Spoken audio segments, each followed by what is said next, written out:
another match. Who is that wonderful guy on the right? That looks like it's Mr. Pennick. That is Mr. Pennick. And who's that guy behind him?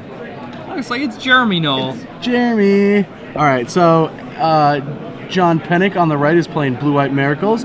Daniel Dusang is playing Punishing Maverick, and they are going to Game 3. The funny thing is, on paper, Blue-White Miracles should just smash Maverick, right? But they have so many interesting creatures that can cause problems like Gaddock Teague or Thalia or things like this that just cause a ton of problems. So a Mother of Runes plus a Gaddock Teague can shut down a Miracle deck. Daniel Dusang going with the, it's an interesting choice, what is known as the inlet beard. When your face is a body of water and you create an inlet to the ocean that is your neck and the rest of your body. And the beard is your land, is the land. What are you talking about? The beard, he has no beard on the chin down, and then it goes down both sides. I like it. You are a trippy guy. All right, so Maverick is going to keep, John Pennick is going to end up mulligan, and can we get a count on what their records are? All right. I'm assuming they're probably X1. Everyone's X1 all the time. Everyone's just always how X1. It goes. Not me. I'm either XO for the like first time X6. in the last 6 months of playing SCG tournaments, I am undefeated. Because I get destroyed at these things. I don't know why. It's real bad. I have cashed the last 4 major events I've played that are Grand Prix or Pro Tours, and I have not made it past round 5 in one of these. I did play win and end, and Todd Anderson's like, nope, this is my game. You go win Pro Tours. I'll just stay here, and he just smashed me, just annihilated. Actually, didn't. I was actually 95% favorite to win Game 3. I needed a Wasteland or a Red Source, or any way to find them for 9 turns in a row, because Wasteland kills his Maze of Ith, or Red bolts him with an Insectile Abomination. But we're in the game. John Pennick on 6 cards, turn 1 island. Both of these players are at X1 now. We have confirmation. So this is close to a win and end. I mean, it is a big 8-rounder, so I think a lot of people will have to play. Oh, wait, there's 2 rounds left. Yeah, 2 rounds 6, left. Yeah. I think, and if both these guys are X1 by now, I think they really have to win 2 more beyond this even. Yeah. So, all right, Mother of Ruins for Daniel.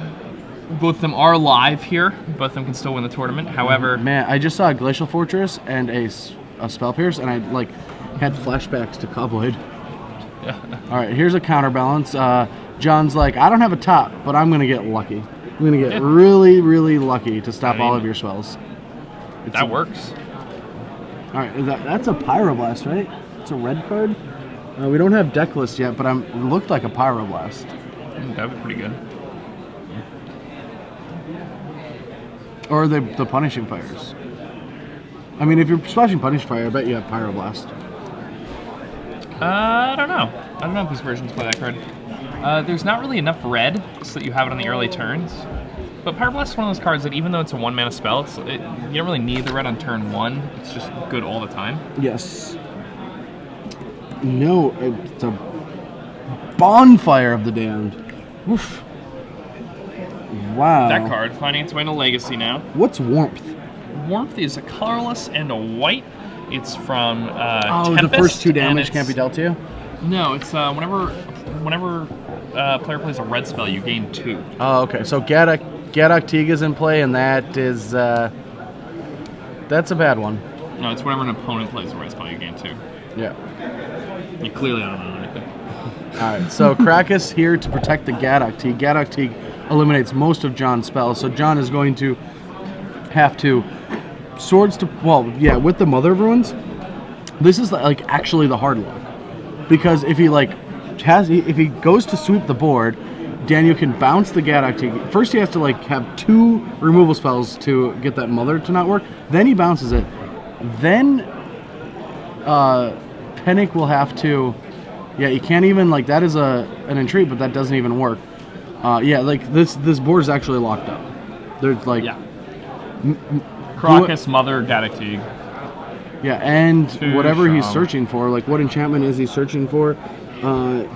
He has a moat, a counterbalance, grab trigger's cage, humility. Humility maybe? No, he's not bringing humility. What's in his main? I'm looking through his main for artifacts and enchantments. He has Sensei's Divining. No, this is the wrong deck. I'm looking for this one.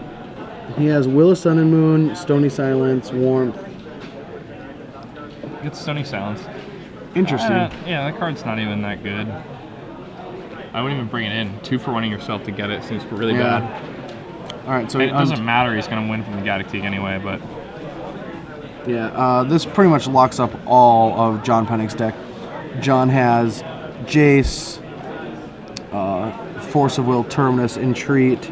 All of these spells can't be played right now. He has 4 Swords to Plowshares as his only removal, and he doesn't even have access to one of them yet when he needs to, maybe 3 of them to actually get something going.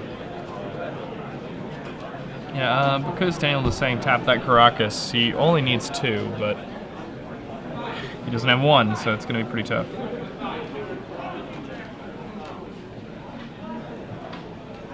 Pennick going to counterspell that Stony Silence. Daniel Dusang hitting John for another 3 damage, thanks to the Exalted trigger that comes from that Noble Herrick there. Daniel Dusang cracking his Windswept teeth, gonna grab himself another Savannah. Yep. And does he have a 3-drop?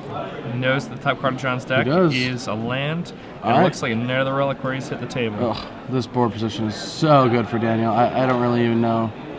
There's just nothing. His hand just keeps getting worse and worse. He's got a Spell Pierce, a Terminus, and an Entreat. Nothing that he can cast. Gaddock showing off the Kithkins. Yeah, he's an advisor.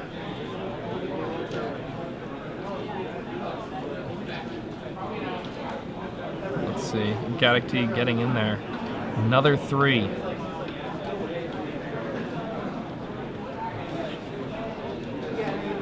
And looks like he's tapping that Savannah for mana, then he's going to sacrifice this Knight of the Reliquary. Probably going to go get a Horizon Canopy to draw some cards. Oh, he's going to start wastelanding. Yep. Start wastelanding down John's mana base. I don't mind that. Like, he's got some pressure. That Knight +2/+2. Now I believe the Knight kills John in 2 turns.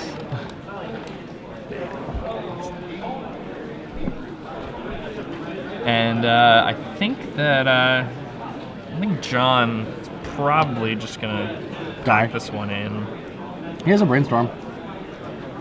I guess that's reasonable. Like, I didn't really see Brainstorm here. I guess he has 2 more attacks till he dies. No, all spells he can't cast. Man, and was that Gaddock? That was just a raw dog Gaddock, wasn't it? Yeah. He just had it in his owner. Yeah. That's why you play it. Yeah. Can't cast it if it's not in your deck. Very true.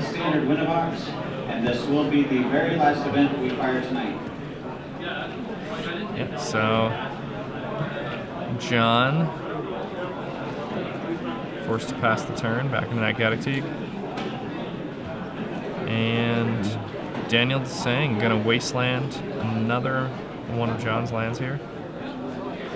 And gonna attack with the Knight and the Gaddock. And that puts John within striking range. All right, and that's it. And that's it.